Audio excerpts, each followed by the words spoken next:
يا ساتر بركة يتمير فنكل إيري ميديا الزوايد أباو مدرسة الشبابيت يا أشوف كورسا بساوة سلام تغطاتلتي مدبات فنكل إير ميديا إكسترا كمي تمسيو كامبالاي غواندا كابجر كبستيدنا عزوز سلام تنا نابقنيتاح نلو معرب مشيت 10 سنة زبالكو بواناون أقدس زياناتات قريبا لخو نمكتالكم بخبري عدم سنة مكتال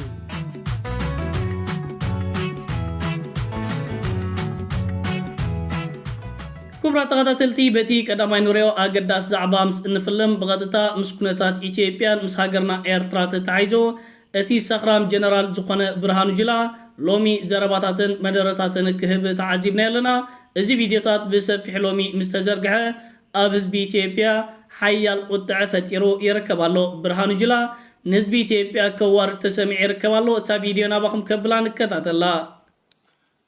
የኛ ሰው ኢሞሽናል ነው የኛ ሰው ለመቀጠር በጣም ዝግጁ ነው እንዴት እንደሆነ አይገባኝ የሌላ ሀገር ሰው እኮ እንደዛ አይደለም ግብጽ ሄደው እኮ ጸረ ግብጽ ናሽናል ኢንተረስት የምታሰልፈው ሰው ገንዘብ ሰጥተም እኮ አታገኝም ሳውዲ ሄዳ አታገኝም አውሮፓ ሄዳ አታገኝም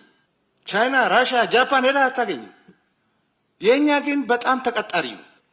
መቀጠሩ እስከምን ይሄዳል መሰለህ ሲፈልግ አይሲስ ይሆናል የኛ ሰው ሲፈልግ ምንድነው አልሸባብ ይሆናል የኛ ሰው አሁን አልሸባብ ለኢትዮጵያ ህዝብ ምን አጀንዳ አለው ለኢትዮጵያ ህዝብ የሚሆን ምን አጀንዳ አለው አልሸባብ ገብተው የገደልናቸው ኢትዮጵያውያን አሉ ሶማሌ ውስጥ በቀደም ሱዳኖች እርስ በርስ ሲጋጩ ሱዳን ሄዶ የተቀጠራለ ተቀጥሮ እዛ ለአንዱ ወገን ወግኖ ተዋጋለ ይሞታል እዛ አሁን ደግሞ ለሻዕቢያ ለመቀጠር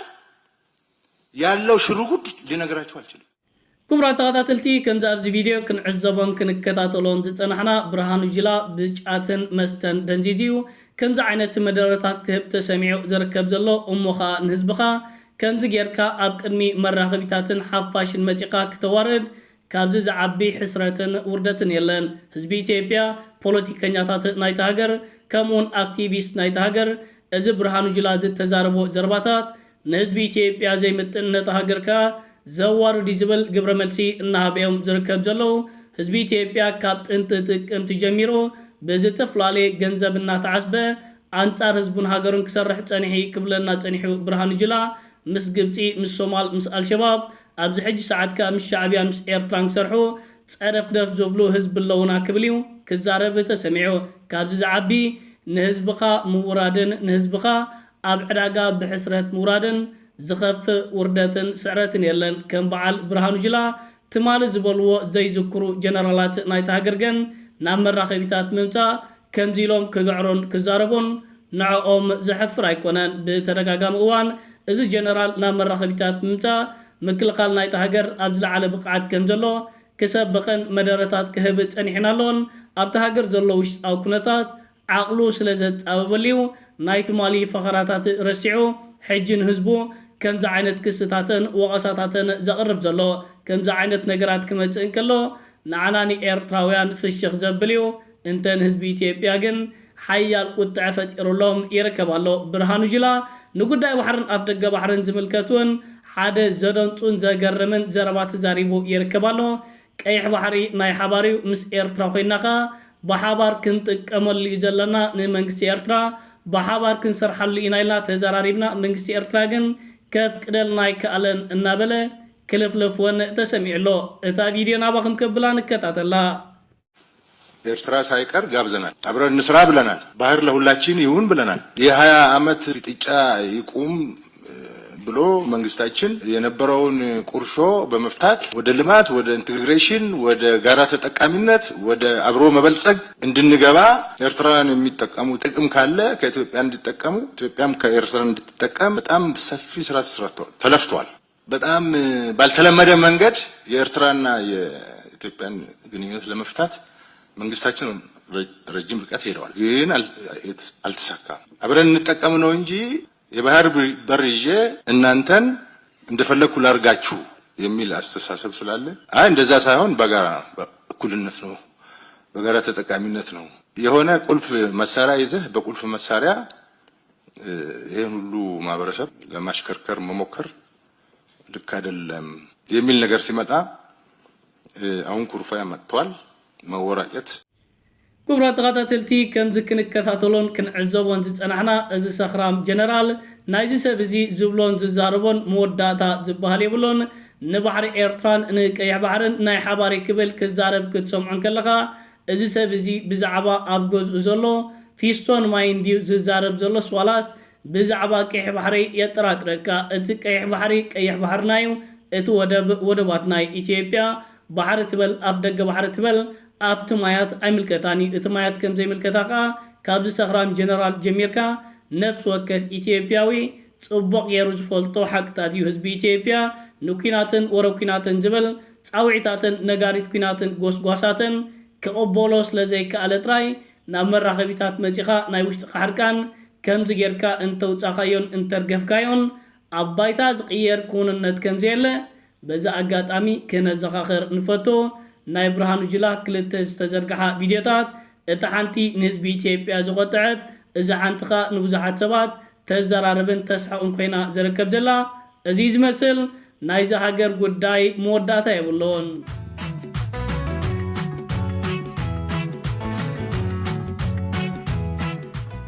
ክቡራት ተኸታተልትና ናብቲ ካልኣይ ንሪኦ ሰፊሕ ዛዕባን ትንታነን ንህበሉ ጉዳይ እስራኤል ናብ ሎሚ ኣብ ዘውግሕ ለይቲ ንኢራን ብደብዳባት ኣናዊጫታ ክሳብ ሕጂ እውን ደብዳብ ናይ እስራኤል እናቐፀለ እዩ ዝርከብ ዘሎ። እስራኤል 200 ዝበፅሓ ነፈርቲ ኩናትን ድሮናትን ብምጥቃምያ ንኢራን ሓደጋታት ኣውሪዳትላ ትርከብ ዘላ። እስራኤል በቲ ዘካየደቶ መጥቃዕትታት ኣብ ልዕሊ ኢራን ከቢድ መጥቃዕትታት ክተውርድን ከላ ንኒኩለሳዊ መደበራት ናይቲ ሃገር እውን ሙሉእ ብሙሉእ ከም ዝደምሰሰቶን ከም ዘዕነወቶን እዩ ሓበሬታታት እናወፀን እናተዘርግሐን ዝርከብ ዘሎ። ክሳብ 6 ዝበፅሑ ላዕለዎት ወተሃደራውያን ኣዘዝቲ ናይ ኢራን እውን ተቐንፂሎም ወይ ከዓ ተቐቲሎም ይርከቡ ኣለዉ። ኢራናውያን በዚ እስራኤል ሎሚ ዘካየደቶ መጥቃዕትታት ሓያል ቁጥዕ እናገለፅኦም ዝርከብ ዘለዉ። እቲ ኣዝዩ ዘገርም ኢራን እትለን ትብሎ ሚሳይላትን ስርዓተ መከላኸሊ ሚሳይልን ክትጥቀመሉ ዘይምኻላ እዩ። ነፈርቲ ኩናት እስራኤል ንስርዓተ መከላኸሊ ሚሳይል ናይቲ ሃገር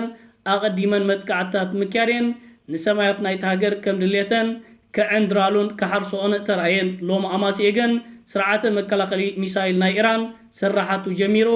ድሮ F-35 ስራሓት ኣሜሪካ ዝኾነት ነፋሪት ኩናት እስራኤል ሃሪሞም ከም ዘውደቑ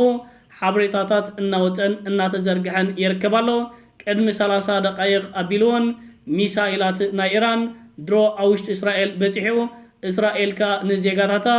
ኣብ ውሑስ መዕቆቢ ክፀንሑ ፃውዒታት ኣቕሪባ ትርከባላ። ኢራን ዘርጊሓቶ ትርከባ ዘላ ሓፂር መግለፅን ሓበሬታን ንእስራኤል ሎሚ ምሸት ክትቀፅዓ ምዃና መግለፂታት ኣውፅያ ትርከባላ። እዚ ኩነታት ሓደገኛ ኣንፈት ሒዙ ይኸይዳሎ። ንሙሉእ ማእከላዊ ምብራቕ ኣብ ሓደጋታት ከውድቆ ከም ዝኽእልካ ምስቱ ዞባን ምስዚ ጉዳይን ቀርበት ዘለዎም ፖለቲካውያን ተንተንቲ ጽሑፋት ከስፍሩ ብሰፊሕ ንዕዘብ ኣለና።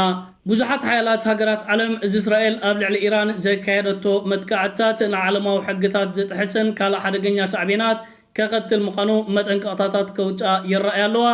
ዕጡቕ ሕቲ ናይ የመን እውን ናብ እስራኤል ናይ ሚሳይል መጥቃዕትታት ከም ዘካየደ እስራኤል ኣማሲዮ ሓበሬታ ዘርጊሓ ትርከባላ። እዚ ኣብ መንጎ ኢራንን እስራኤልን ተኸሲቱን ተወሊዑን ዝርከብ ዘሎ ኩናት ንመላእ ማእከላዊ ምብራቕ ኣብ ሓደጋታት ዘእቱ ክኸውን እዩ። ድሮ ዋጋ ነዳዲ ኣብ ዓለም ንሰማይ ገጹ ዓሪጉን ተወንጭፎን ይርከባሎ። ቁጠባውያን ክኢላታትን ተንተንትን ኣብ ሓፀርቲ እዋናት እዚ ኩናት ክውዳእ እንተዘይኪሉ ዋጋታት ነዳዲ ኣብ ዓለማዊ ዕዳጋታት ተራእዩ ዘይፈልጥ ዋጋታት ንሰማይ ገጹ ክዓርግን ክውንጨፍን ምዃኑ መጠንቀቕታታት ይህብለው። እስራኤል ንኢራን ነቲ ተካይዶ ፅንሐት ኒኩለሳዊ መደባት ደው ክተብሎ ፃውዒታት ኮን ተቕረበት። ብወገን ኢራን ግን ፀማም እዝኒ ክውሃባ ፀኒሑ። ፕሬዚደንት ኣሜሪካ ዶናልድ ትራምፕ ኢራን ነቲ ተካይዶ ዘላ ኒኩለሳዊ መደባት ደው ክተብሎን ኣብ ስምምዕ ክትበፅሕ ብተደጋጋሚ እዋን ፃውዒታት ቀሪብላ እዩ። ሕጂ እውን ሓደ ዕድል ኣለዋ፣ ብቐጥታ ክትሰማም ኣለዋ። እዚ እንተዘይኮይኑ ግን ካልእ ሓደገኛ ሳዕቤናት ክስዕብ ይክብል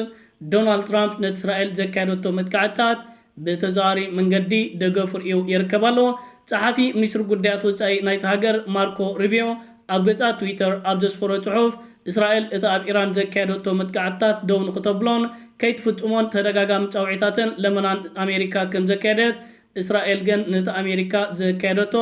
ፈተነታት ደው ናይ ምባል ብምትሓስ ነቲ ፈተነን መጥቃዕትን ከም ዝፈጸመቶ ኢራን ከዓ ንዕላማታት ኣሜሪካ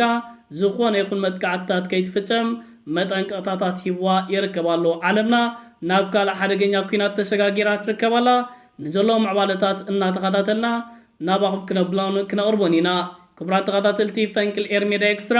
ንሎምሸት ኣዳልዩ ዝነበርኩ ክልተ እዋናውን ኣገደስትን ዛዕባታት እዚ ክትከታተሉ ጽናሕኩም ዝመስል ነይሩ ጽባሕ ብካልእ መደባት ክሳብ ንራኸብ ሰላም ወሰናይ ኣብ ዘለኹሞ ብርኹም ሸደቅሬ بركة يتمير فنقل إيري ميديا الزوايد أباو مدرسة الشبابيت يا أشوف كورسا بساوى